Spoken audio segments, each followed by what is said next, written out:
Hi friends, good morning. ఈరోజు class ఎంతమ్మా? 58.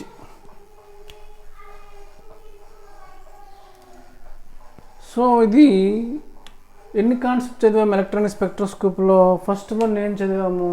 Introduction చదివాము. సెకండ్ వన్ ఏం చదివాము? చెప్పండి. సెకండ్ వన్ ఏం చదివాము? Electronic transitions. Third one chromophore and auxochromes. Fourth topic అండి ఇది, effect of conjugation on electronic spectroscopy.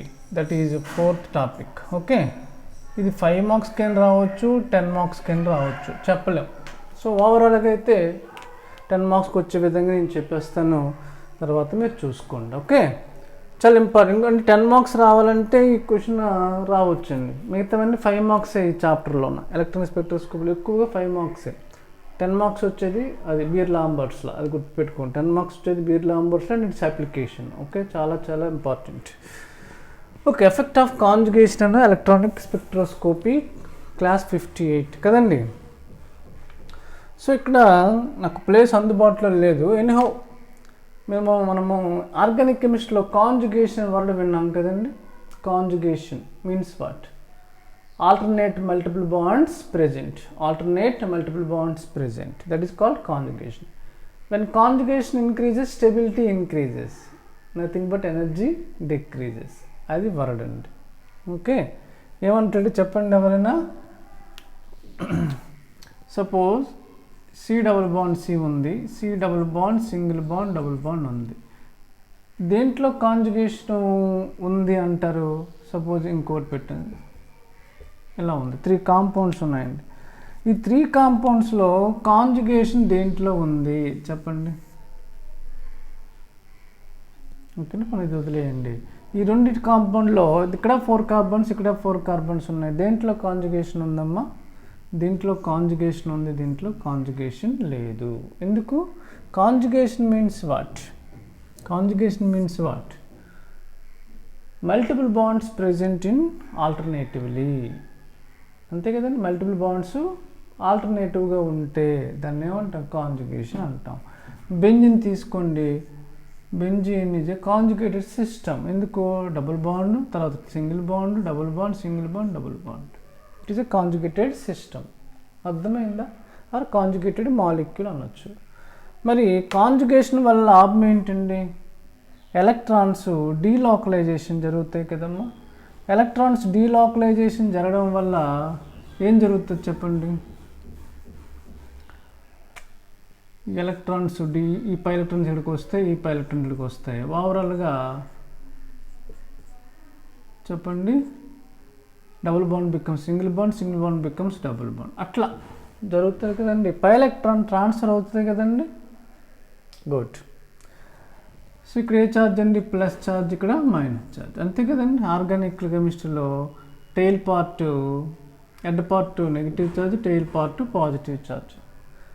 అంటే that means what? Electrons are delocalized. ఒక ప్లేస్ నుంచి ఇంకో ప్లేస్కి వెళ్తాయి. అలా ఎలక్ట్రాన్స్ వెళ్ళడం వల్ల ఏమవుతుందండి? ఎనర్జీ లాస్ అవుతుందా లేదా? ఎనర్జీ లాస్ అంటే తప్పకుండా స్టేబుల్ మోరే కదండి. గుడ్. కొన్ని చెరిపేస్తానండి, తర్వాత చూద్దాము. ఇది తర్వాత డయాగ్రామే కదా వేస్తాను. సో కాంజుగేటెడ్ సిస్టమ్ వల్ల ఎలక్ట్రాన్స్ డీలోకలైజేషన్ జరుగుతాయి. ఎలక్ట్రాన్స్ ఏమవుతాయండి? డీలోకలైజేషన్. ఎలక్ట్రాన్స్ డీలోకలైజేషన్ జరగడం వల్ల, ఎలక్ట్రాన్స్ వెళ్ళడం వల్ల ఎనర్జీ లాస్ అవుతుంది కదా మాలిక్యూల్. ఎనర్జీ లాస్ అంటే స్టెబిలిటీ ఇంక్రీజ్ అవుతుంది కదా. Energy is inversely proportional to stability. అంతే కదమ్మా. గుడ్. ఇప్పుడు నాకు చెప్పండి, ఇది దెర్ ఇస్ నో కాంజుగేషన్ కాబట్టి ఈ పై ఎలక్ట్రాన్స్ అటువైపు వెళ్ళవు. ఇప్పుడు ఇది ఫస్ట్ కాంపౌండ్ అనుకుందాం, ఇది సెకండ్ కాంపౌండ్ అనుకుందాం. ల్యాండా మ్యాక్సిమం అబ్జార్ప్షన్ ఎక్కడ జరుగుతుంది చెప్పండి. దేనికి ల్యాండా ఎక్కువ ఉంటుంది? ఫస్ట్ కాంపౌండ్గా సెకండ్ కాంపౌండ్గా. అంటే దీని నుండి లైట్ పాస్ చేస్తాం, దీని నుండి లైట్ పాస్ చేస్తాం. ఏ వేవ్ లెంగ్త్ అయితే మ్యాక్సిమం అబ్జర్బెంట్ జరుగుతుంది, అంతే కదండి. నాకు వేవ్ లెంగ్త్ దీనిది ఎక్కువ ఉంటుంది, దీనిది ఎక్కువ ఉంటుందా చెప్పండి. ఇప్పుడే చెప్పాను ఫస్ట్ కాంపౌండ్కి ఎనర్జీ ఆర్డర్ చెప్పండి. ఎనర్జీ దేనికి ఎక్కువ? దీనికి ఎక్కువ ఎనర్జీ కదమ్మా. Energy loss due to delocalization energy loss, కాబట్టి 1 greater than 2 ఎనర్జీ ఎక్కువ ఉంటుంది. సారీ 2 less than 1, అంతే కదమ్మా. ఓకే, ఇక్కడ ఎందుకు ఎనర్జీ తక్కువ అండి కాంపౌండ్కి? Due to delocalization energy loss, అందువల్ల కాంపౌండ్కి ఎనర్జీ తక్కువ ఉంటుంది ఫస్ట్ కాంపౌండ్కి. There is no delocalization, there is no conjugation, that means what? Electrons delocalization జరగవు, కాబట్టి ఎనర్జీ లాస్ అవ్వదు, కాబట్టి సెకండ్ దానికి ఎక్కువ ఎనర్జీ ఉంటుంది. మరి లాంబ్డా దేనికి ఎక్కువ ఉంటుంది? గుడ్, ఫస్ట్ దానికి ఎక్కువ ఉంటుంది. ఎందుకంటారు చెప్పండి? మనకు తెలుసు is equal to H new is equal to hc by lambda, that is what sir, is inversely proportional to 1 by lambda. అంటే ఈ డిక్రీజ్ అయితే ల్యాండా ఏమవుతుందండి? ఇంక్రీజ్ అవుతుందా లేదా? సెకండ్ కాంపౌండ్కి ఎనర్జీ చెప్పండి. సెకండ్ కాంపౌండ్ ల్యాండా మ్యాక్సిమమ్ ఒకసారి ఎనర్జీ దేనికి ఎక్కువ? సెకండ్ కాంపౌండ్కి ఎక్కువ. సరిపోయింది. ఎనర్జీ ఎక్కువ కాబట్టి ల్యాండా తక్కువ ఉంటుందా ఉండదా? అది రిలేషన్. బోత్ ఆర్ ఇన్వర్స్లీ ప్రపోర్షనలే కదండి. ఇది రెండో దానికి ఎక్కువ ఉంటే దీని ఒకటో దానికి ఎక్కువ ఉంటుంది, అంతేనా? అంటే ఫైనల్గా ఏంటండి, డీలోకలైజేషన్లో ఉండడం వల్ల, దట్ ఈస్ కాంజుగేషన్ ఉండడం వల్ల ల్యాండా అనేది తగ్గిపోతుంది, ల్యాండా మ్యాక్సిమము పెరుగుతుంది. ఎనర్జీ తగ్గుతుందండి. ఎనర్జీ తగ్గిందంటే ల్యాండా పెరుగుతున్నట్టే కదా. ఎస్, అదేనండి, ఇదంతా కాన్సెప్ట్, ఆ పాయింట్.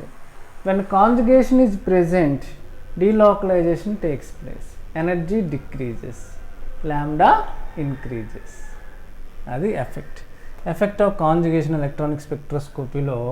కాంజుగేషన్ ఉన్నది అంటే ఆ కాంపౌండ్స్లో కాంజుగేషన్ ఉంది అంటే ఆ కాంపౌండ్స్కి ఎనర్జీ తక్కువ ఉంటుంది, ఎనర్జీ లెవెల్స్ తగ్గిపోతాయి. ఎనర్జీ తక్కువ ఉంది అంటే అబ్జార్ప్షన్ వేవ్ లెంగ్త్ ఎక్కువ ఉంటుంది. అదే effect of conjugation electronic spectroscopy. ఇదంతా పాయింట్ అదే బేస్ చేసి ఉంటుంది, అర్థమైందా? Conjugation present, less energy, that means more wavelength. Conjugation absent, more energy, less wavelength. అర్థమైందా? అంటే కాంజుగేషన్ ఉండడం వల్ల, డీలోకలైజేషన్ జరగడం వల్ల లాభం ఏంటంటే ఎలక్ట్రాన్ స్పెక్ట్రోస్కోప్లో ల్యాండా చాలా ఎక్కువ ఉంటుంది. Lambda moves, wave length moves towards higher values when conjugation is present. అది దీనికి కదండి, అర్థమైందా? గుడ్. ఇప్పుడు దీనికి వెళ్ళిపోదామండి.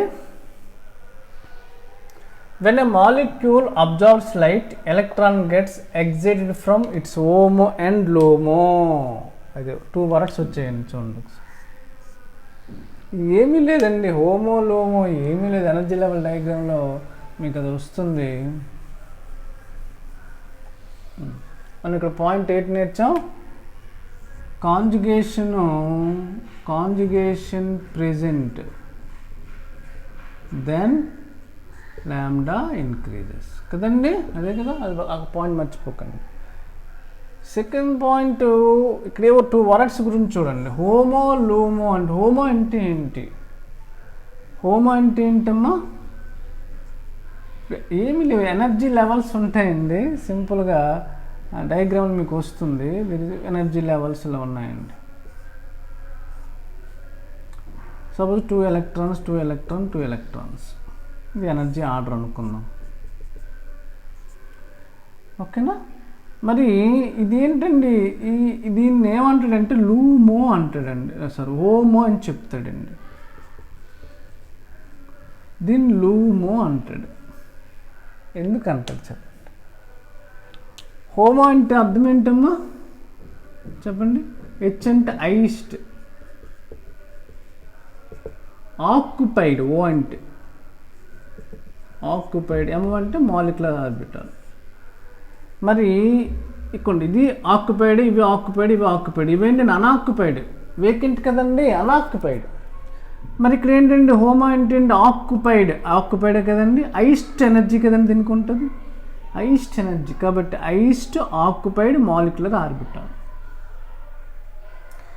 మాలిక్యులర్ ఆర్బిటాల్ ఎనర్జీ లెవెల్స్ అని కూడా అనొచ్చు కదండి. మరి ఇవి చెప్పండి, ఇది అన్ఆక్యుపైడ్, అన్ఆక్యుపైడ్, అన్ఆక్యుపైడ్, ఎలక్ట్రాన్స్ లేవండి. కాబట్టి ఇక్కడ ఏంటండి ఎల్ అంటే చెప్పండి lowest unoccupied, unoccupied molecular orbital. దీన్ని ఏమంటామా లూమో, ఇది హోమో. ఏదైనా ఎలక్ట్రాన్స్ ఇక్కడ నుండి ట్రాన్స్ఫర్ అవుతాయి కదండి, హోమో నుంచి లూమోకి, ఎప్పుడు ఎనర్జీ ఇచ్చినప్పుడు. అదే అంటున్నాడు. when a molecule absorbs light, when a molecule absorbs light, observe చేసుకుంది లైట్ని, absorbs light, it gets electron gets exhaled from its lower energy level to higher energy level అని ఇంతవరకు మనం మాట్లాడాం. కొంచెం వర్డ్స్ మార్చాడు, హోమో టు లూమో. హోమో మతలబ్